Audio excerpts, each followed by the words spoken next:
Part 17 की शुरुआत होती है जहाँ पर ह्यूनबो और हेन होटल रूम में रहते हैं जर्मनी में। क्या करे कुछ ना करे वो लोग टीवी देखते हैं, लेकिन टीवी में भी कुछ समझ में नहीं आता क्योंकि सब तो जर्मन लैंग्वेज में था। इसलिए हेन कहती है कि मैं सोने जा रही हूँ, तुम्हें जहाँ पर मन करे तुम वही सो जाना। तो हमारा ह्यूनबो बोलता है मैं पिछले वाले कमरे में सो जाऊँ।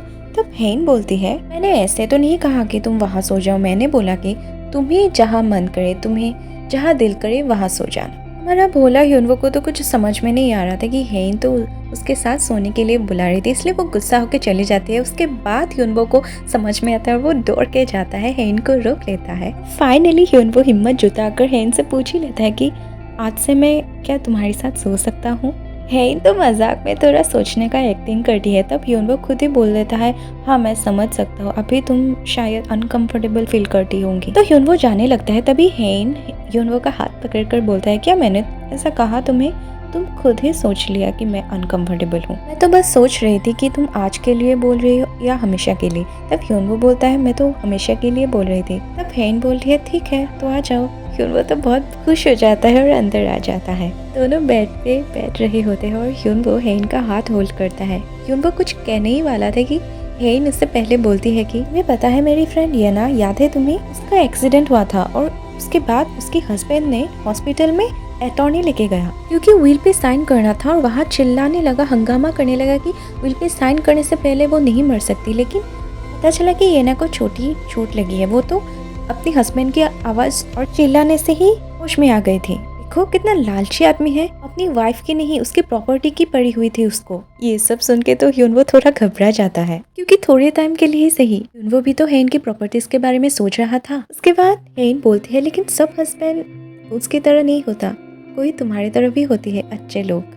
याद है तुम्हें जब पहले मेरे ब्रेन ट्यूमर के बारे में पता चला था तो तुमने मुझे गले लगाकर आई लव यू बोला था, मुझे कितना सुकून मिला था तुम्हें पता है? अब ह्यूनबो बोलता है मत सोचो इतना उसके बारे में क्योंकि ह्यूनबो को तो पता है ना वो क्यों कह रहा था आई लव यू वगैरह। हेन तो रुकने का नाम ही नहीं लेती। वो बोलती है पिछली सुबह तुमने आया था मेरी सांसें चेक करने के लिए मैं अच्छे से सोई हूँ या नहीं, और ऑफिस में जरा से खांसने से तुमने एम्बुलेंस बुला लिया था। ह्यूनबो तो उस समय एक्टिंग कर रहा था इसलिए उसे ये सब सुनने में अच्छा नहीं लग रहा था। हेन तो उसके तारीफों का पुल बांध देती है। तुमने मेरे बीमारी के रिसर्च के लिए कितनी देर तक जागा था, तुमने मुझे कुछ भी नहीं मांगा, तुम कितने अच्छे हो, कितने ख्याल रखते हो मेरी। और ये भी बोलते हैं तुम्हारे जैसा हस्बैंड लकीली मिलता है, तुमने मेरे लिए इतनी दूर इतने समंदर पार करके आए हो। ह्यूनबो बोलते हैं ऐसा पॉसिबल हुआ क्योंकि साउथ कोरिया से यहाँ का डायरेक्ट फ्लाइट था।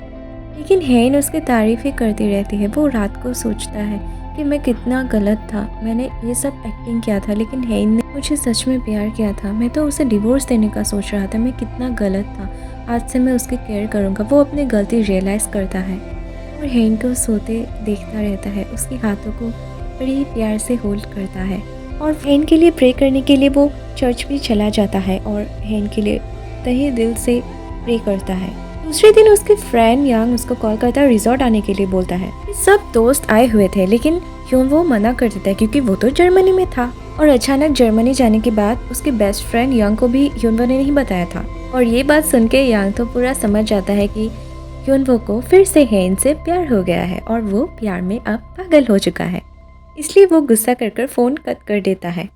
उसके बाद ह्यूनबो होटल में जाता है। तब हेन बोलती है गुड न्यूज़ है, जर्मनी के मेडिकल सेंटर के डॉक्टर ने मुझे मेल किया है कि एक तरह से मेरा इलाज हो सकता है। उसके बाद हमें पता चलता है ह्यूनबो ही उस डॉक्टर के पास गया था और उसे धमकी देता है लॉ सूट फाइल कर देगा उसके मेडिकल सेंटर के खिलाफ क्योंकि उन लोगों ने $1 मिलियन का फंड लिया था कि हेन को वो लोग ठीक कर देंगे। और ह्यूनबो ने एक कॉन्ट्रैक्ट बनाया और उसमें उसने खास एक क्लॉज मेंशन किया था, अगर इस मेडिकल सेंटर ने हेन का इलाज करने से मना कर दिया तो हम आप पे फ्रॉड का केस कर सकते हैं। और आप सोच लीजिए आपका मेडिकल सेंटर का क्या होगा, आप लोग कम से कम ट्राई तो कीजिए। तब डॉक्टर बोलते हैं एक तरीका है जिससे हम हेन का वाइट ब्लड सेल्स को बढ़ा सकते हैं, लेकिन हम ये गारंटी नहीं दे सकते कि वो सच में एकदम से ठीक हो जाएगी।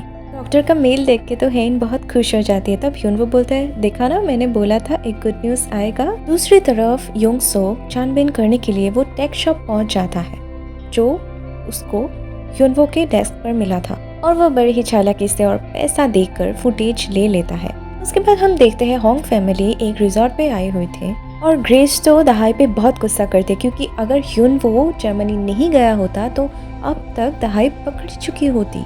और यहाँ हमें पता चलता है कि ग्रेस और दहाई दोनों मिले हुए हैं युंगसुक के साथ और युंगसुक का मकसद है क्वींस ग्रुप को हासिल करना, इससे उन दोनों का भी हिस्सा होगा और होंग फैमिली को इस रिजॉर्ट पे लाना भी युंगसुक का ही एक प्लान था। तो यहाँ बटलर ग्रेस हेन की मॉम को भड़काती है। मिस्टर सूचोल के इतने बड़े प्रोजेक्ट को युनवो के कहने पर ही रोक दिया गया है। वो तो मिस्टर सूचोल को जानबूझकर ही सक्सेसफुल नहीं होने देना चाहते। वो तो और ही बात बोल देती है कि युनवो को पता चल गया है हेन के विल के बारे में कि उसको हेन के पैसे प्रॉपर्टीज कुछ नहीं मिलने वाले, इसलिए तो वो क्वींस ग्रुप के काम में गड़बड़ी कर रहा है और बेचारे मिस्टर सूचोल के प्रोजेक्ट के बारे में गलतियां निकाल रहा है। ये सब सुन के तो हेन के मॉम को बहुत गुस्सा आ जाता है। दूसरी तरफ सूचोल तो ग्रैंडपा को मनाने लग रहा था, लेकिन ग्रैंडपा तो उसकी एक सूचोल को ऐसे गिड़गिड़ाता देखकर दहाई को बहुत चिढ़ होती है। वो मन में सोचती है वो अभी भी इतना ही बुद्धू है जैसे कि बचपन में था। तो फ्लैशबैक दिखाता है 23 साल पहले का, जहाँ पे पूरी होंग फैमिली ऑर्फनेज में बच्चे से मिलने आई थी।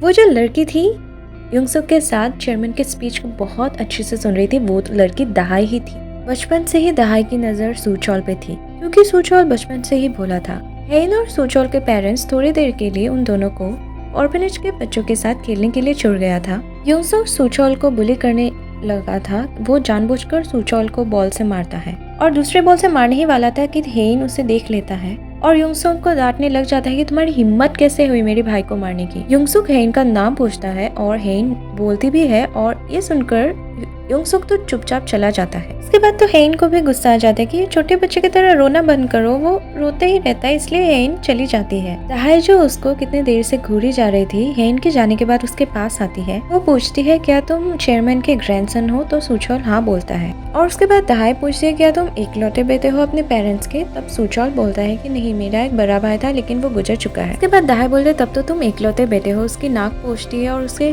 पे हाथ हिलाकर दहाई उससे 5 साल बड़े थी और बोलती है कि हम लोग बड़े होकर शादी करेंगे, ठीक है। सूचोल बोलता है मैं नहीं शादी करूंगा तुमसे। दहाई उसे मारने ही लगती है कि तभी वो दौड़ के चला जाता है रुककर। ब्रेकफास्ट का टाइम था, सभी होंग फैमिली टेबल पे थे। तभी बोमचा आंटी सूचोल के बेटे गोनू को देख बोलती है हमारा गोनू कितना हैंडसम है, ये तो सूचोल पे बिल्कुल नहीं गया है, क्या उसका डीएनए टेस्ट करवाया था। तब बटलर बोलती है हाँ बच्चे के पैदा होने के बाद ही डीएनए टेस्ट करवाया था जिसमें 99.99% मैच हुआ था, तो यही पाप है। फिर भी सभी लोग कुछ ना कुछ बात पे ताना मार रहे थे जिससे सूचोल को बहुत ज्यादा गुस्सा आ जाता है और वो बोलता है मैं अपनी बीवी के बारे में और बच्चे के बारे में एक शब्द नहीं सुनना चाहता, चलो दहाई हम लोग जाते हैं। ऐसे कर वो चला जाता है। क्या गोनू सूचोल का सच में बच्चा है या आंटी बॉम्जा का डाउट सही था? कई सारे राज दफन है इस होंग फैमिली में, ये सब हमें पता चलेगा नेक्स्ट पार्ट पे। तब तक के लिए लाइक शेयर सब्सक्राइब करना मत भूलिएगा। Thank you for watching.